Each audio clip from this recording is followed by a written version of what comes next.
আজকে করব দেখো ডিমের পাতুরি। তো সবার প্রথমে আমি কলা পাতাটাকেই দেখিয়ে নিচ্ছি। এই যে কলা পাতাটা আমি একটুখানি উনুনে সেঁকে রেখেছি, আর এখানে রেখেছি দেখো ডিমগুলো সেদ্ধ করে অর্ধেক করে নিয়েছি কেটে। আর তার মধ্যে এই যে পেঁয়াজটা দেবো, আর ডিমের সাথে দেবো এখানে কচুরলতি, তার মধ্যে একটু পেঁয়াজ রেখেছি, এই পেঁয়াজটা এর সঙ্গে দেবো। আর আমার ছেলে যেহেতু কচুরলতি খায় না, ওর জন্য দেবো আলু। আলুর মধ্যে আমি পেঁয়াজটা একটু কুচিয়ে রেখেছি। আর এখানে মশলার মধ্যে নিয়েছি আদা, পেঁয়াজ, রসুন আর কাঁচা লঙ্কা বাটা। এখানে আছে 3টে জিনিস আমি মাখাবো, সেই পরিমাণ মতন হলুদ, লঙ্কার গুঁড়ো আর লবণ নিয়ে নিয়েছি। আর এখানে নিয়েছি সর্ষের তেল। তো চলো সবগুলো একটা একটা করে আলাদা আলাদা করে মাখাবো। মাখিয়ে নিয়ে তারপরে আমি কলা পাতায় সাজাবো। তো চলো সেটা কিভাবে করি সেটা তোমাদের দেখাবো। সবার প্রথমে আমি কলা পাতাটার মধ্যে একটু তেল দিয়ে রেডি করে নেব। আর পুরো প্রসেসটা আমি হাতেই করব। এখানে চামচ ব্যবহার করলে চামচের মানে ঠিকঠাকভাবে হবে না, ওই জন্য আমি সবটা পুরোটাই আমি হাতে করব। আমি কলা পাতাটাতে প্রথমে তেল দিয়ে ভালো করে মাখিয়ে নিলাম। এটা আবার সাইডে রেখে দেবো। এবার এইখানে আমি এই গাবলাটার মধ্যে প্রথমেই নিয়ে নেব এই ডিমটা মাখাবো। তার জন্য দেখো এখানে পেঁয়াজটা নেব, তার মধ্যে দেবো পরিমাণ মতন সর্ষের তেল।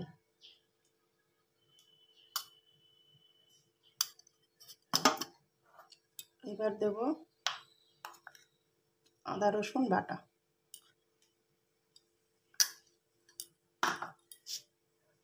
এবার আমি হাত দিয়েই তুলবো লবণটা আর হলুদ আর লঙ্কার গুঁড়োটা।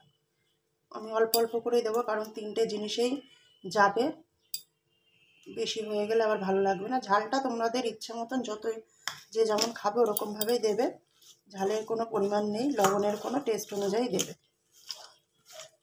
এটা ভালো করে মাখিয়ে নিতে হবে। এটা দেখো মাখানো হয়ে গেছে। এবার এই ডিমগুলো এর সঙ্গে মাখিয়ে নেব।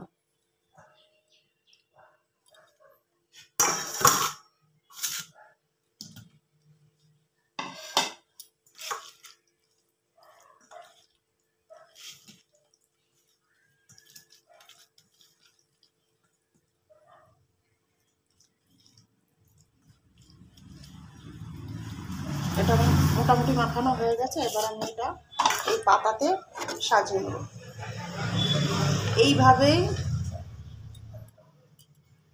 তো চলো এটা সাজিয়ে নিই।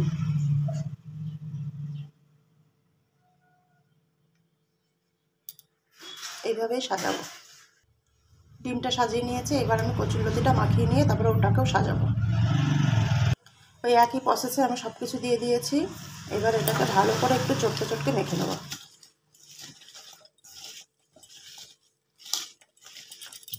মেখে আমি আবার কলা পাতায় ওইভাবে ডিমের মতন সাজিয়ে নেব।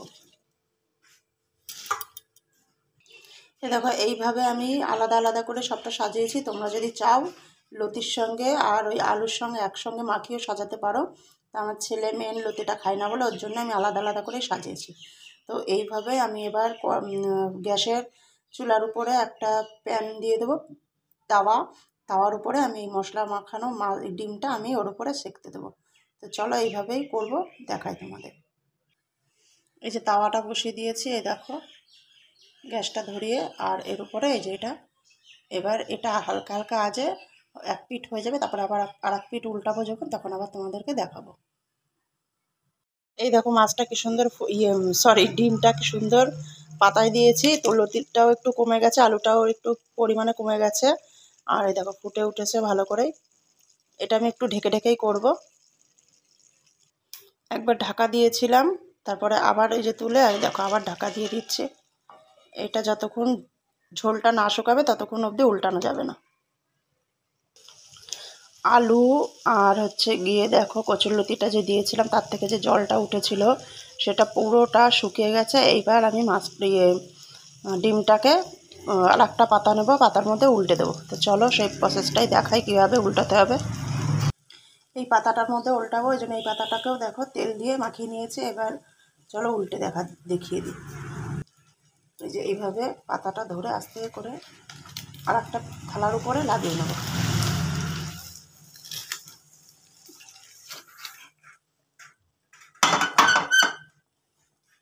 এবার এই যে পাতাটা তেল মাখিয়ে রেখেছিলাম এটাই এর ওপরে।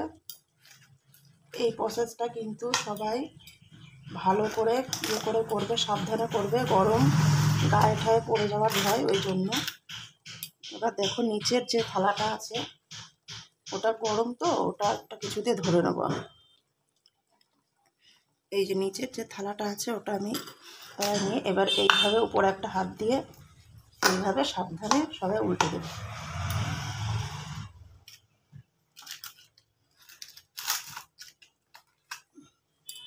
এবার এই পাতাটা ধরেই আমি ওই তাওয়ার উপরে আবার বসিয়ে দেবো। চলো দেখাই।